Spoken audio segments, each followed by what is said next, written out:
Last lecture में पुकेसर नर प्रजनन अंग एमा परागाशय में लघु बीजाणु धानी जेवी कोथळीओ लघु बीजाणु धानी में सर्जाती लघु बीजाणु अथवा परागरज ए परागरजनी रचना अने परागरजमांथी नर जन्युजनकनो विकास कई रीते थाय आटली बाबतों पर चर्चा करी थी। हवे बात करिए लाक्षणिक वनस्पतिनुं मादा प्रजनन अंग सपुष्प वनस्पतिनुं।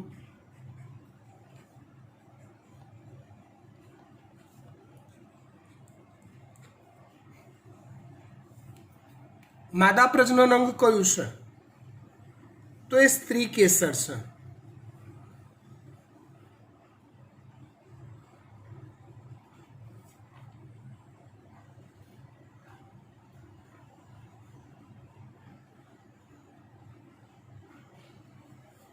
स्त्री केसर विषे विस्तृत चर्चा આપણે 11મા ધોરણમાં કરી ચૂક્યા છીએ। કેટલાક પુષ્પમાં એક જ સ્ત્રી કેસર હોય તો એને એક સ્ત્રી કેસર ચક્ર કહેવાય। કેટલાકમાં એક કરતાં વધુ સ્ત્રી કેસર હોય તો એને બહુ સ્ત્રી કેસર કહેવાય। એમાં પાછા બે પ્રકાર હોય, મુક્ત અને યુક્ત। એ યાદ નથી આવતા तो एज यूजुअल फायदो 11 चौपड़ी याद करवू पड़शे। चलो, स्त्री केसरनी रचनाना मुख्य 3 भाग होय। एक छे परागासन,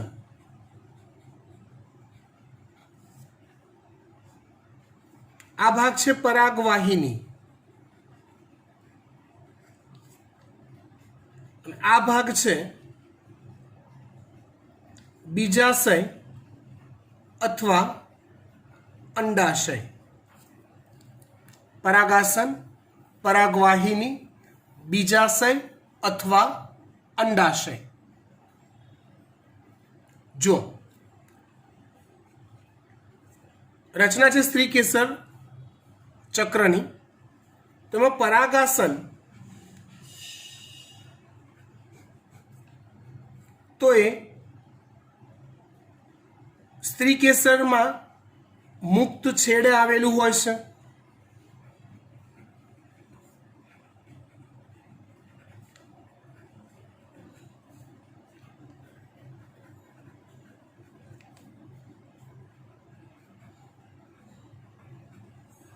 आ जे भाग खरो ने ए पुष्पासन साथे कनेक्टेड होय आ भाग, अने आ भाग ए मुक्त छेड़े आवेलो होय। परागासन ए परागरजनु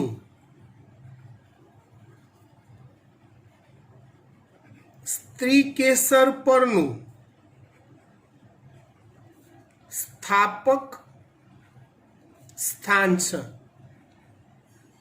એટલે પરાગરજ સ્ત્રી કેસરમાં પરાગાસન પર સ્થાપિત થતી હોય છે। ચલો, ત્યાર પછી પરાગવાહિની। પરાગવાહિની એક દંડ છે જે કોષોથી ભરેલો હોય છે।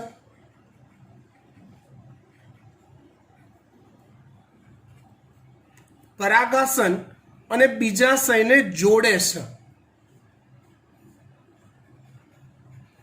परागासन अने बीजाशयने जोड़े छे कोण? परागवाहिनी।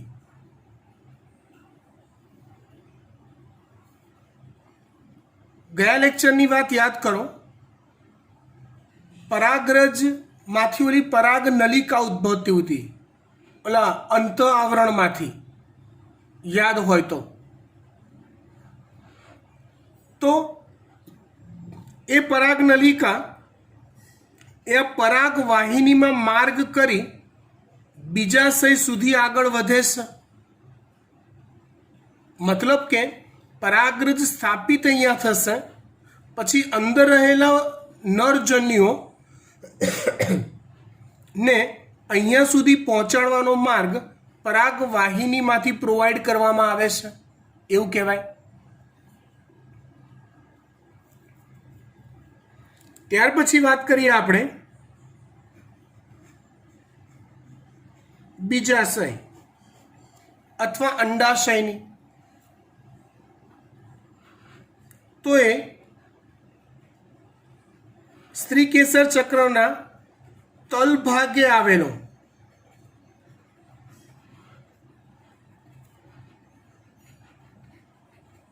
ફૂલેલો ભાગ છે.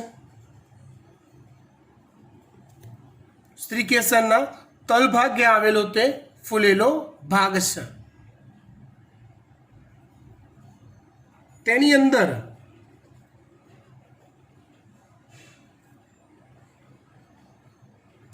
જરાયુ આવેલા હોય છે. આ જરાયુઓની ગોઠવણને જરાયુ વિન્યાસ કહેવાય છે. ઈસવીસન પૂર્વે ધોરણ નંબર 11 જરાયુ વિન્યાસ આવી ગયા છે. જરાયુ વિન્યાસ અને એના પ્રકાર આવતા હતા, રાઈટ, જોઈ લેજો. હવે આ જે જરાયુ હોય એ જરાયુ સાથે અંડક જોડાયેલા હોય છે. એ રચનાને જોવા માટે આપણે આ જે બીજાશય છે એનો ઊભો છેદ લેવો પડે. અહીંયા આપણે જે સ્ટ્રક્ચર બનાવ્યું છે એમાં અમુક વનસ્પતિના સ્ત્રીકેસરમાં આડા છેદથી પણ એ રચના જોઈ શકાતી હોય છે. અહીંયા આપણે ઊભો છેદ લેવો પડશે. એટલે આ રચનાનો હું ઊભો છેદ લઉં, આમ કટ કરું તો અંદર શું દેખાય, આ ગોઠવણની ડિસ્ક્રિપ્શન વધારે સારું તો જ થઈ શકશે. જોઈએ આપણે અંદર રચના કેવી હોય.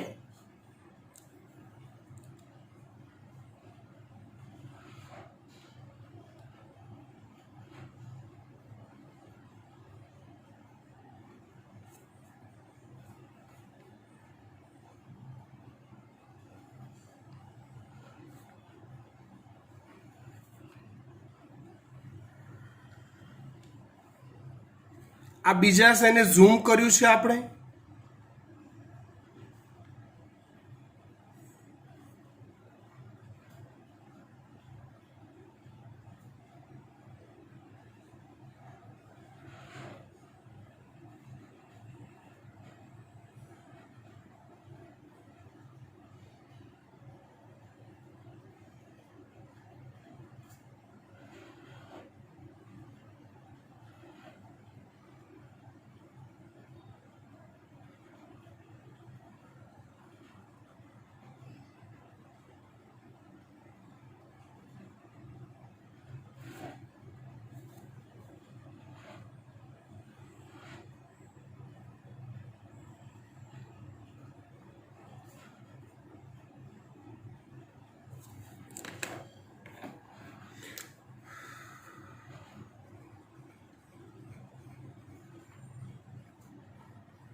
રચના ધ્યાનથી સમજજો.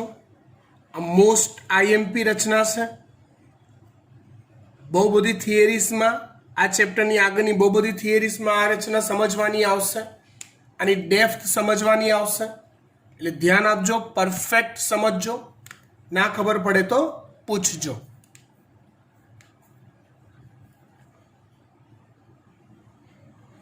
જો આ છે બીજાશય, આ છે જરાયુ. જરાયુ સાથે જોડાયેલો આ જે આખી રચના છે એ આખી રચનાને કહેવાય છે અંડક. અંડક એ જરાયુ સાથે એક આવી ધરી દ્વારા જોડાયેલ હોય છે, દંડ દ્વારા, જેને અંડક દંડ અથવા અંડનાલ કહેવાય છે. અંડક દંડ અથવા અંડનાલ કહેવાય છે. જરાયુ સાથે અંડકને જોડતી રચનાને અંડકમાં ફરતે બે આવરણ આવેલા હોય છે. એમાં જે બહારનું આવરણ છે એને બાહ્ય અંડક આવરણ કહેવાય. અંદરનું આવરણ જે છે, જો આ બહારનું અને આ અંદરનું, એને અંતઃ અંડક આવરણ કહેવાય. બહારનું આવરણ બાહ્ય અંડક આવરણ, અંદરનું આવરણ અંતઃ અંડક આવરણ. હવે અંડકનો જે ભાગ અંડનાલ સાથે જોડાયેલ હોય એ ભાગને બીજ કેન્દ્ર કહેવાય છે. એ ભાગને બીજ કેન્દ્ર કહેવાય છે. હકીકતમાં જ્યારે લિંગી પ્રજનન થશે ને, અહીંયા ફલન બલનની ક્રિયા પૂરી થશે ને, પછી આ અંડક એ બીજમાં પરિણમશે. અંડક એ બીજમાં પરિણમશે, રાઈટ? તો બીજમાં જે આપણે આકૃતિમાં જેને બીજ કેન્દ્ર કહીએ છીએ એ હકીકતમાં જરાયુ સાથેનું જોડાણ સ્થાન છે. અંડનાલ એ જગ્યાએથી જોડાયેલો હોય છે અંડક સાથે, એવું કહેવાય. બે અંડક આવરણ કીધા. એ અંડક આવરણ અંડકને સંપૂર્ણપણે ઘેરે છે, પણ કોઈ એક જગ્યાએ એક છિદ્ર છોડી દેશે. અહીંયા દેખાય છે, જુઓ. જ્યાં એ છિદ્ર છૂટી ગયું હોય એને અંડ છિદ્ર કહેવાય છે. ધ્યાનથી સમજો, હું વાત કરી રહ્યો છું અંડકની. અંડકને ઘેરીને બે અંડક આવરણ આવેલા હોય. બહારનું હોય એને બાહ્ય અંડક આવરણ કહેવાય, અંદરની સાઈડ હોય એને અંતઃ અંડક આવરણ કહેવાય. એ બંને અંડક આવરણ એ સંપૂર્ણપણે અંડકને ઘેરતા હોય, એક જગ્યાએ એક છિદ્ર છોડી દે, જેને અંડ છિદ્ર કહેવાય છે. અને એની વિરુદ્ધ બાજુનો જે ભાગ છે એને અંડતલ કે બીજાંડ તલ કહેવાય છે. એક જ અર્થ થયો. જ્યાં અંડક આવરણ અંડકને ઘેરવાનું બાકી રાખે એવા ભાગને કહેવાય અંડ છિદ્ર, અને એની વિરુદ્ધ બાજુનો ભાગને કહેવાય અંડતલ અથવા બીજાંડ તલ. અંડક આવરણની અંદર જુઓ, મેં આ લાલ કલરના કોષો બનાવ્યા છે, દેખાય છે? હા, એવા બહુ બધા કોષો હોય છે જેને પ્રદેહ કહેવાય છે. આ પ્રદેહના કોષો પુષ્કળ પોષક દ્રવ્ય સભર હોય છે. પુષ્કળ પોષક દ્રવ્ય સભર હોય છે. કયા કોષો? પ્રદેહના કોષો. એ પ્રદેહના કોષોની વચ્ચે અને અંડછિદ્રની નજીકના ભાગમાં એક મોટો કોષ આવેલો હોય છે જેને ભ્રૂણપુટ કહેવાય છે. આ બ્લેક કલરનો મોટો કોષ બનાવ્યો છે એને શું કહેવાય છે? ભ્રૂણપુટ કહેવાય છે. બરાબર. ફરી એકવાર રિપીટ કરી દઈએ આપણે. બીજાશય, જરાયુ, જરાયુ સાથે જોડાયેલ હોય અંડક, જરાયુને અંડક સાથે જોડતી ધરીને કહેવાય અંડનાલ અથવા અંડક દંડ. અંડકનો જે ભાગ જરાયુ સાથે જોડાયેલો હોય એને કહેવાય બીજ કેન્દ્ર.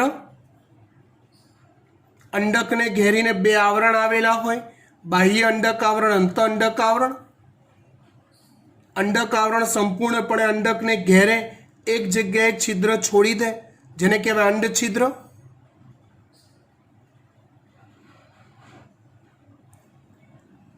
અંડક આવરણ જે કોષોને ઘેરે છે એને કહેવાય છે પ્રદેહ, જે પુષ્કળ પોષક દ્રવ્ય સભર હોય.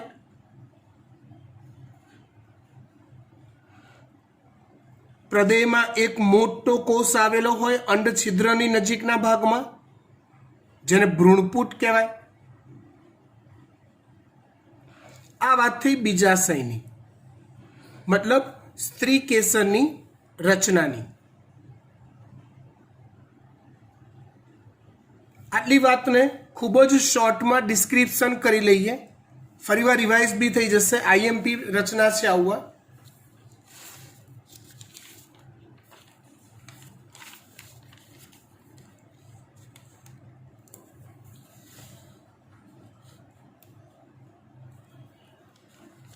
જો વાત કરીએ આપણે તો અંડક ને જરાયુ સાથે જોડતી ધરીને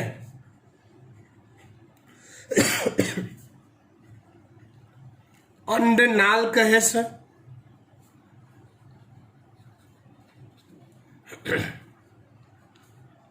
અંડનાલ અંડક સાથે જે જગ્યાએ જોડાય એ ભાગને બીજ કેન્દ્ર કહે છે. એ ભાગને શું કહે છે? તો કે બીજ કેન્દ્ર કહે છે. હવે અંડક બે અંડક આવરણોથી ઘેરાયેલું હોય છે, જેને અનુક્રમે બાહ્ય અંડક આવરણ અને અંતઃ અંડક આવરણ કહેવાય છે. અંડક આવરણ એક જગ્યાએ છિદ્ર છોડી દેશે, જેને અંડછિદ્ર કહેવાય છે. હવે એ અંડછિદ્રની વિરુદ્ધ બાજુનો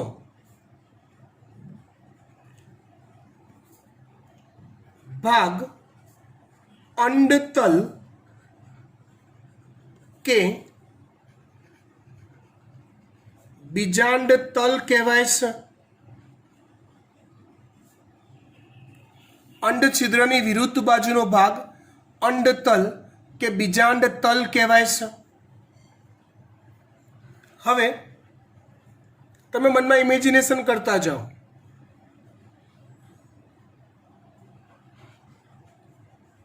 અંડક પોષક દ્રવ્ય સભર કોષોથી ભરેલો હોય છે. આ કોષોને થી ભરેલા ભાગને પ્રદેહ કહે છે, જેમાં એક મોટા કદનો કોષ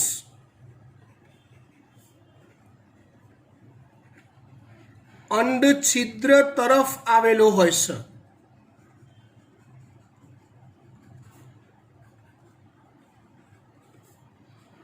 જેને ભ્રૂણપુટ કહેવાય છે. મેં આટલી રચના તમને સમજાઈ. હવે આગળ વાત કરું તો આ ભ્રૂણપુટમાં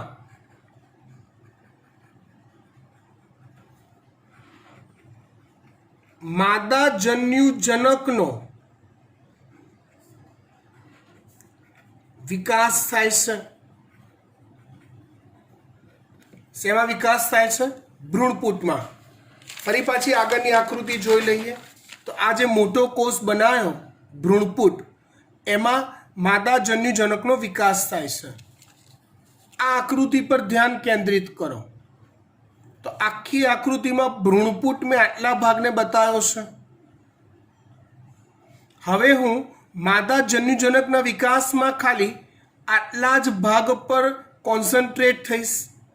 બાકી બધું જોડે છે જ એવું ધારી લેવાનું. હું ખાલી આટલો જ ભાગ દોરીશ માદાજન્યુજનકના વિકાસમાં. ખબર પડે છે વાત? હા.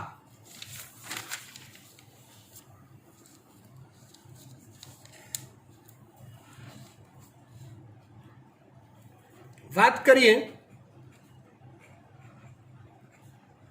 માદાજન્યુજનકનો વિકાસ.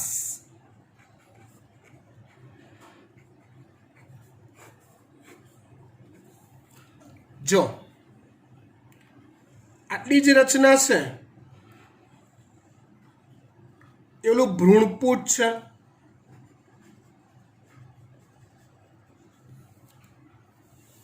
ભ્રૂણપૂટમાં એક કોષ કેન્દ્ર આવેલું હોય છે જેને 2n દ્વિકીય છે. 2n મહાબીજાણુ માતૃકોષ કહેવાય છે.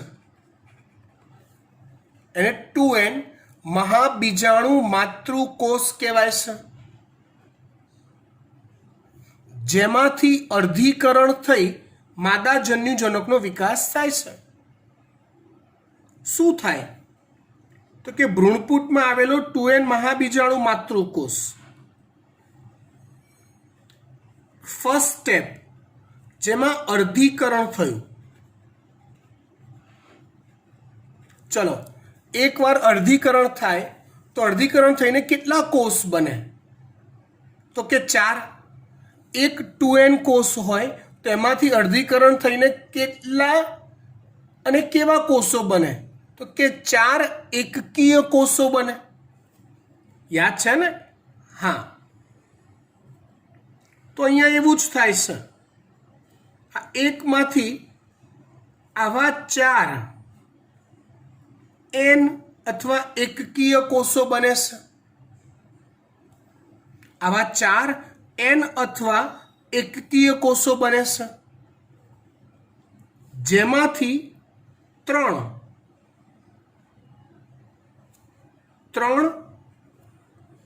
n કોષો 1 2 3 એકકીય કોષો નાશ પામે છે, વિઘટન પામે છે. હવે કેટલા એકકીય કોષો બચ્યા? તો કે એક જ. ફરીવાર સમજો. એક હતો 2n મહાબીજાણુ માતૃકોષ, અર્ધીકરણ થયું, 4 કોષો બન્યા. એ 4 કોષોમાંથી 3 વિઘટન પામ્યા. કેટલા એકકીય કોષો બચ્યા? એક જ. નીટ માટે આનો આ ગણતરીવાળો કન્સેપ્ટ બહુ જ કામમાં આવે છે, એટલે બહુ જ ધ્યાનથી ભણવા વિનંતી. એક 2n કોષ અર્ધીકરણ થયું, મહાબીજાણુ માતૃકોષ હતો, અર્ધીકરણ થયું, 4 બન્યા nn, એમાંથી 3નું વિઘટન થયું, 1 બચ્યો.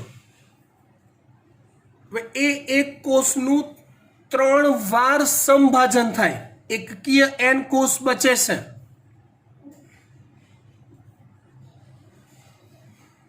n કોષ કેટલી સંખ્યાનો? 1 બચે, જેનું 3 વાર સમભાજન થાય. હવે જુઓ તો, મગજથી વિચારો તો, એક એકકીય કોષ હોય એનું 3 વાર સમભાજન થાય તો કેટલા કોષ બને? 8 બને. ના પડી ખબર? મને ખબર નથી પડી ખબર તમને. કહી દઉં. જો આ એક કોષ છે, નીચે ધ્યાન આપો, આ હજી એમને એમ રાખીએ છીએ, આ એક કોષ છે એન પ્રકારનો, હો, એનું પહેલી વાર વિભાજન થયું તો કેટલા કોષ બનશે? તમે કહેશો કે 2. હા, બીજી વાર વિભાજન થયું તો આનું વિભાજન ગણવાનું ને આનું ગણવાનું, કેટલા બનશે? તો કહેશો 4. હવે ખબર પડી ગઈ. ત્રીજી વાર વિભાજન થયું તો 8 બનશે. આના 2, આના 2, આના 2 ના આના 2, 8 કોષ બનશે. ડન. તો એવા 8 કોષો રચાય છે.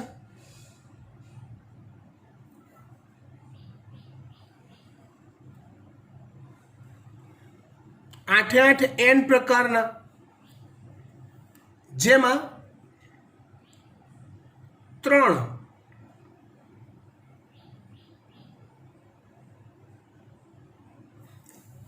અંડતલ તરફ ગોઠવાય છે. અંડતલ તરફ તમે આગળની આકૃતિ મગજમાં રાખી જ છે. આ રહી, આ બધું વિભાજનની સ્ટોરી બધી અહીંયા થઈ છે. 8 બની ગયા છે, 3 અહીંયા ગોઠવાયા. કઈ તરફ? અંડતલ તરફ. અહીંયા ગોઠવાશે એને કહીશું કઈ તરફ? અંડ છિદ્ર તરફ ગોઠવાયા. એમ 3 કોષો અંડતલ તરફ ગોઠવાય છે. એન જ છે બધા, જેને એન પ્રતિધ્રુવીય કોષો કહેવાય છે. શું કહેવાય છે એને? એન પ્રતિધ્રુવીય કોષો. 3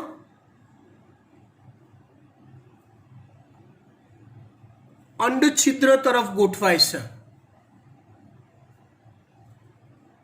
એકકીય, જેમાં આ જે વચ્ચેવાળો છે એને કહેવાય છે અંડકોષ. બધા એકકીય જ છે. આજુબાજુવાળા બંનેને કહેવાય છે સહાયક કોષ, જેનું કોમ્બો નામ અપાય છે અંડ પ્રસાધન.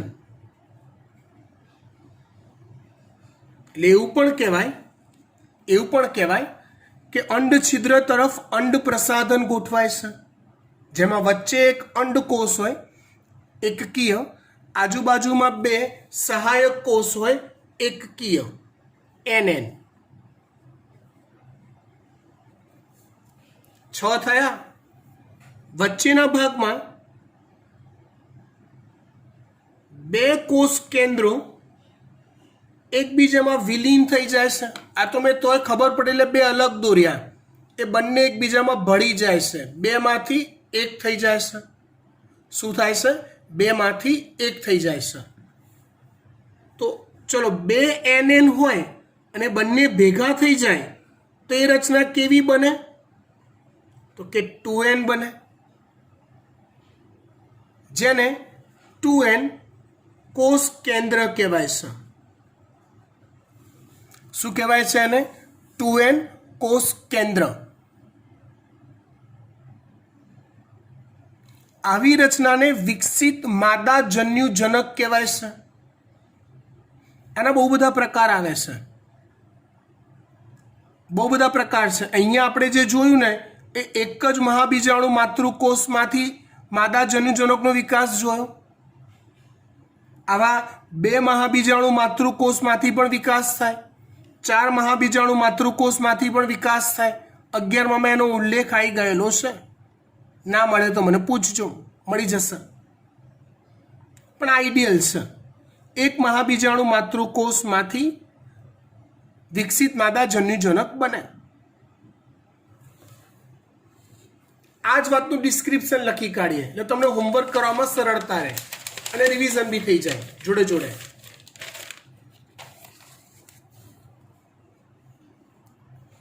જો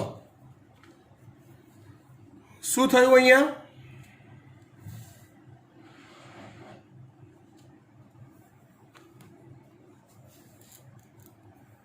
तो સૌથી પહેલા 2n મહાબીજાણુ માતૃકોષનું અર્ધીકરણ થયું.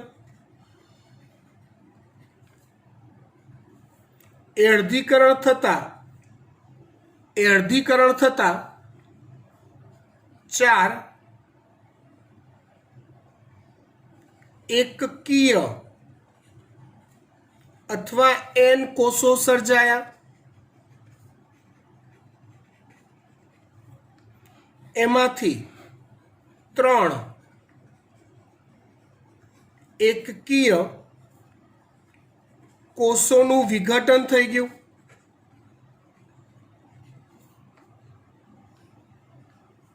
બાકી બચેલો એક એકકીય કોષ 3 વાર સમભાજન પામે છે, જેનાથી 8 એકકીય કોષ કેન્દ્ર રચાય છે, જેમાંથી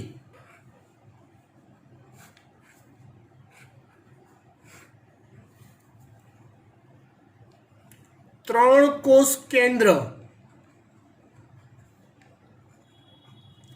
અંડ તલ તરફ ગોઠવાય, જેને શું કહેવાય તો કે પ્રતિધ્રુવીય કોષો.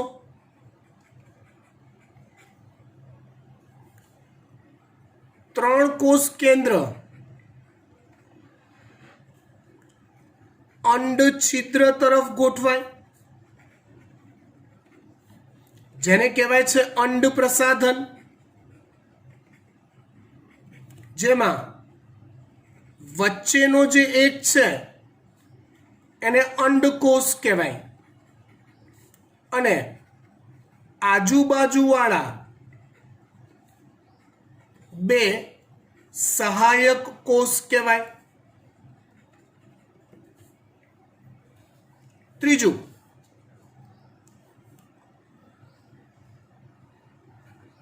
બે કોષ કેન્દ્ર n પ્રકારના મધ્યમાં એકબીજામાં ભળી જાય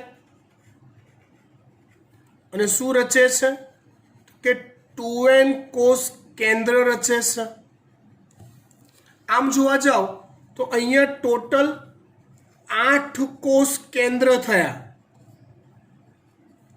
અને 7 કોષ થયા, કેમ કે વચ્ચે 2 કોષ કેન્દ્રોનો એક જ કોષ બની ગયો છે. 3 ને 3 6 ને 1 7 કોષ કેન્દ્ર 8 અને 7 કોષીય રચના, જેને વિકસિત માદા જન્યુજનક કહેવાય છે. જેને શું કહેવાય છે? વિકસિત માદા જન્યુજનક કહેવાય છે. બરાબર, આટલી વાત ખબર પડી ગઈ. Final, done. ઓકે, હવે આપણે ચોપડીના ક્રમને ગુપચાઈએ છીએ, આપણી જરૂરિયાતનો ક્રમ પકડીએ છીએ. ગયા લેક્ચરમાં આપણે નર જન્યુજનકનો વિકાસ જોઈ ગયા હતા. આ લેક્ચરમાં આપણે માદા જન્યુજનકનો વિકાસ જોયો. ત્યાર પછી આપણે જોઈએ હવે ફલન. કઈ ક્રિયા? ફલન. આવૃત બીજધારી વનસ્પતિમાં બેવડું ફલન થાય છે. કયું ફલન થાય છે? બેવડું. એટલે આપણે જોઈશું કયું ફલન? બેવડું ફલન.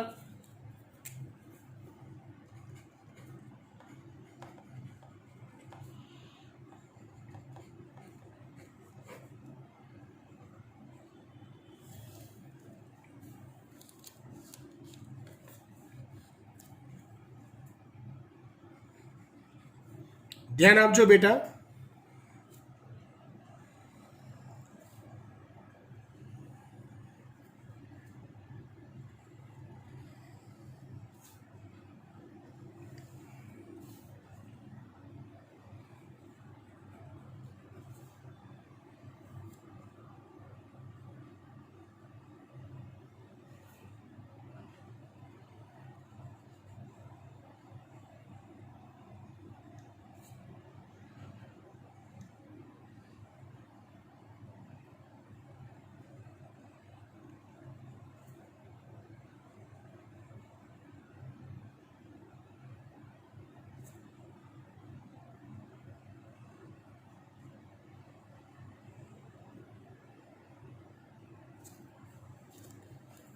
આકૃતિના નામ નિર્દેશન તમને મારા કરતાં સારી રીતે આવડી ગયા છે હવે, કેમ કે તમે લોકો સ્માર્ટ છો. તમે લોકો 3 વિષય તૈયાર કરો છો, ફિઝિક્સ, કેમેસ્ટ્રી, બાયોલોજી. મને તો બાયોલોજી માંડ આવડે છે, એટલે મારા કરતાં તમે લોકો સ્માર્ટ કહેવાઓ, હોશિયાર કહેવાઓ. એટલે હું બધા નામ નિર્દેશન નથી લખતો, ખાલી મારું પાક્કું કરું, તમે ખાલી ચેક કરી લો મને આવડે છે કે નહીં. આને હું શું કહીશ તો કે પરાગાસન. આને શું કહીશ કે પરાગવાહિની. આને હું શું કહીશ તો કે બીજાશય કહીશ અથવા અંડાશય કહીશ. એની અંદર આવેલો આ ભાગ જરાયુ. જરાયુમાં અંડકો ગોઠવાયેલા છે. આ નામ નિર્દેશન નથી લખતો હું, કેમ કે એ લખીશ ને તો નવા જે શીખવાના છે એ એડ નહીં થાય, એટલે ખાલી બોલી જઉં છું. અંડકાવરણ, અંડછિદ્ર, અંડતલ, પોષક દ્રવ્ય સભર લાલ કોષો, પ્રદેહ, ભ્રૂણપુટ. અને ભ્રૂણપુટમાં હોય વિકસિત માદાજન્યુજનક. ભ્રૂણપુટમાં હોય વિકસિત માદાજન્યુજનક. આ રીતે હોય.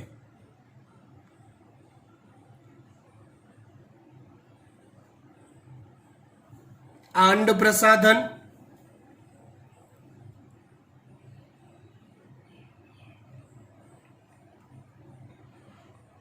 પ્રતિધ્રુવીય કોષો,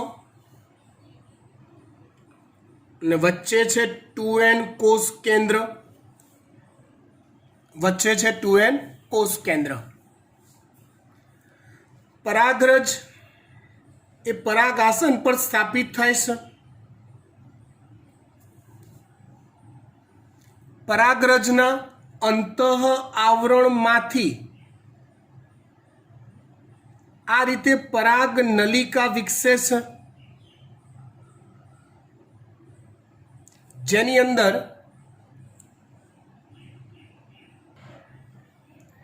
હવે એ પરાગ નલિકાની અંદર આ પરાગ નલિકા છે.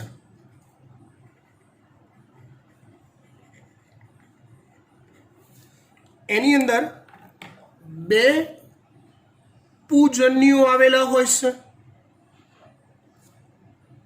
N પ્રકારના. શું હોય? 2 પૂજન્યો. N પૂજન્યો. આ વિકસિત નરજન્યુજનકમાં આ વાત આવતી હતી. હકીકતમાં તમે જો આગળ લેક્ચરને ધ્યાનથી સાંભળ્યો હોય ને, તમે ક્લિયર કટ કીધેલું છે કે પરાગવાહિની એ પોલી નળી નથી, કોષોથી ભરેલી રચના છે. એટલે આ જે પરાગ નલિકા છે એ પરાગ નલિકાના ટોચના ભાગે પુષ્કળ માત્રામાં લાઇસોઝોમ આવેલા હોય છે આ જગ્યાએ. અને એ લાઇસોઝોમમાંથી પાચક ઉત્સેચકોનો સ્ત્રાવ થયા કરે. જરૂરી છે, કેમ કે પરાગવાહિનીમાં જગ્યા કરવી પડશે. આપણો મેઇન ટાર્ગેટ છે પૂજન્યુને અહીંયા સુધી પહોંચાડવા. પૂજન્યુને પહોંચાડવા માટે પરાગ નલિકાનું માધ્યમ છે. તો પરાગ નલિકા પરાગવાહિનીમાં માર્ગ કરશે. માર્ગ કરવા માટે અહીંયા પુષ્કળ લાઇસોઝોમ આવેલા હોય. એ લાઇસોસોમની મદદથી માર્ગ કરતી કરતી પરાગનલિકા આગળ વધશે. ક્યાં સુધી?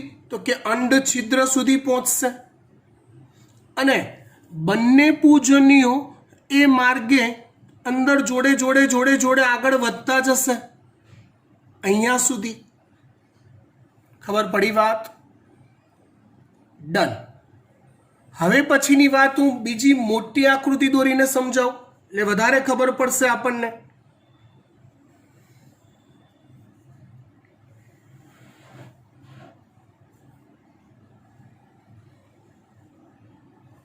આ ભ્રૂણપૂટને ઝૂમ કર્યું છે ખાલી આપણે.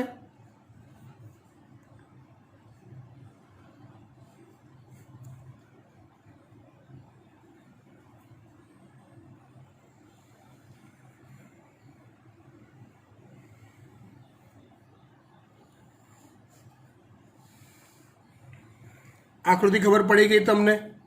રાઈટ. ચલો, વિકસિત માદા જન્યુજનકમાં એક અહીંયા અંડકોષ હોય, આજુબાજુમાં બે સહાયક કોષ હોય, અહીંયા 2n કોષ કેન્દ્ર હોય અને ઉપર 3 પ્રતિધ્રુવીય કોષો હોય.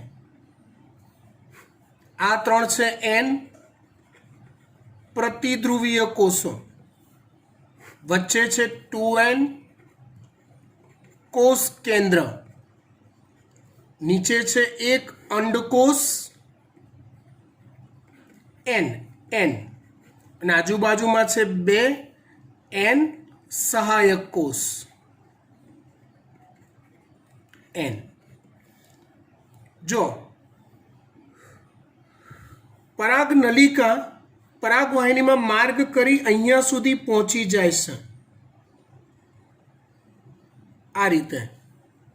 આ ભાગ છે પરાગનલિકા.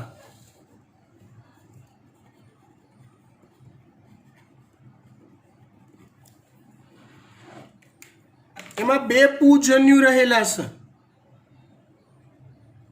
આ રહ્યા. હવે શું થાય તો કે આટલે સુધી પહોંચ્યા પછી લાઇસોઝોમમાં બ્લાસ્ટ થાય, આત્મઘાતી કોથળી. એટલે પરાગનલિકાનો ટોચનો ભાગ તૂટે અને બંને પૂજન્યો અંદર ટ્રાન્સફર થાય. અંદર એટલે ક્યાં? ભ્રૂણપૂટમાં. એ સમયે આ સહાયક કોષો વિઘટન પામી જાય. એનું નામ સહાયક કોષો કેમ છે? તો આ બંને પૂજન્યોથી ફલન ક્રિયા સફળ કરવામાં એ સહાય કરે છે. ધ્યાન આપજો. થાય છે શું? આ તૂટે ને એટલે આ એક પૂજન્યુ અંડકોષ સાથે જોડાઈ જાય, બીજો પૂજન્યુ આ 2n કોષ કેન્દ્ર સાથે જોડાઈ જાય. તો જાય ક્યાંથી? કોણ લઈ જાય? તો કે સહાયક કોષો વિઘટન પામે અને એનો કોષ રસ આ બંને સાથે આ લોકોને જોડવામાં મદદ કરે. એટલે હવે n અંડકોષ ન રહેતા 2n યુગ્મનજ કે ફલિતાંડમાં ફેરવાય છે અને 2n કોષ કેન્દ્ર એ 2n ન રહેતા 3n ભ્રૂણપોષ કોષ કેન્દ્રમાં ફેરવાય છે. આમ ફલન 2 જગ્યાએ થાય છે, માટે આને બેવડું ફલન કહેવાય છે. આની થિયરી હું નથી લખતો, પણ તમારે વિડીયોમાંથી યાદ રાખીને એ થિયરી લખવાની છે. હોમવર્કમાં હું બેવડું ફલન થિયરી પણ જોઈશ. એટલે સુધી રાખીએ છીએ, વધુ આવતા અંકે. Thank you.